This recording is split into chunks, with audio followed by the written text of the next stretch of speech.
bagay?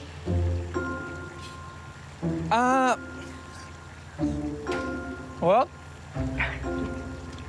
Hindi, yung gusto kong sabihin lang, pareho. Ayun, nakuha ko rin. Pareho pala tayo. Pareho pala tayo na katulad ko, pumasok ako dun sa pinagtatrabahoan ko ngayon sa munisipyo kasi gusto kong makatulong sa sarili kong pamamaraan. Na kahit, alam mo yun, sa maliit na paraan natin, nakakatulong tayo sa kabuuan. Yun. Yun pala, pareho pala. Tama.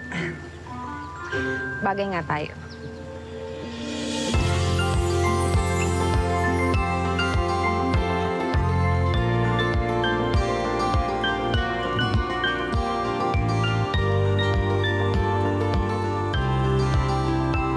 Gusto pa? O lang.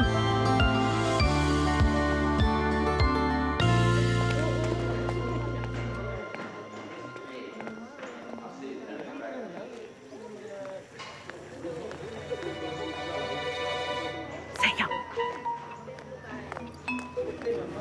Sayaw. Kiana, mukhang malabo na akong manalo dito sa pageant na to eh. Malakas yung B-boy tsaka yung Nolly. Mukhang may kapit sa mga organizers eh. Uy, huwag kang mag-alala, Theo. Ano pa't naging isa ako sa mga judges? Akong bahala sa'yo. Sigurado ka ha? Baka mapahiya ako nito. Huwag kang mag-alala. Ako ang bahala. Don't worry. Alam mo naman na ikaw ang manok ko. Yan ang gusto ko sa'yo eh. O sige, siya. Baka may makakita pa sa ating magkasama tayo. Mabuking pa tayo, ha?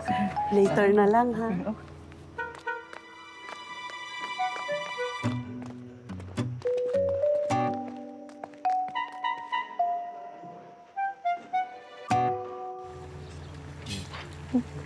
Kuha ka pa. Insan! Insan! Si Victor pala. Hi, Victor. Hello din. Wala kasi may sinoli lang akong damit sa kanya. Ito, yung polo nilaban niya. Ako nga pala si Dindin. Pinsan ako ni Isabel. Hello din. Uy! Ito na nga pala. Gulat ka naman. Ako nga pala mag-host dyan mamaya. Sala ka ng lahi. Naku, syempre binigay yun ng friend ko na racket, no? Sayang naman mga kadatungan. Tama. Alam mo na, di ba? So, dapat gado, di ba? Racket-racket din tayo. Baka gusto niyo manood. Diyan lang yun. Pwede. Kasi, alam mo yung binanggit ko sa'yo kanina, si Nolly, yung kaibigan ko. Kasali siya, contestant din siya doon. Kaya pwede. bongga. Sabay-sabay na tayong tatlo. Oo. Sige. Perfect yan. Tara, no Oo, tayo. pero mas perfect yata to, no? Oo nga. Oo, halika. Oo Gusto nga. mo din. Kaya naman sa inyo. Libre na kita. Oh, Wow, nalibre ka pa. Iba si Victor! Nalibre ka pa. Grabe! Diyos ko, gusto ko yan. Ayoko niyan. Ikaw ang gusto ko.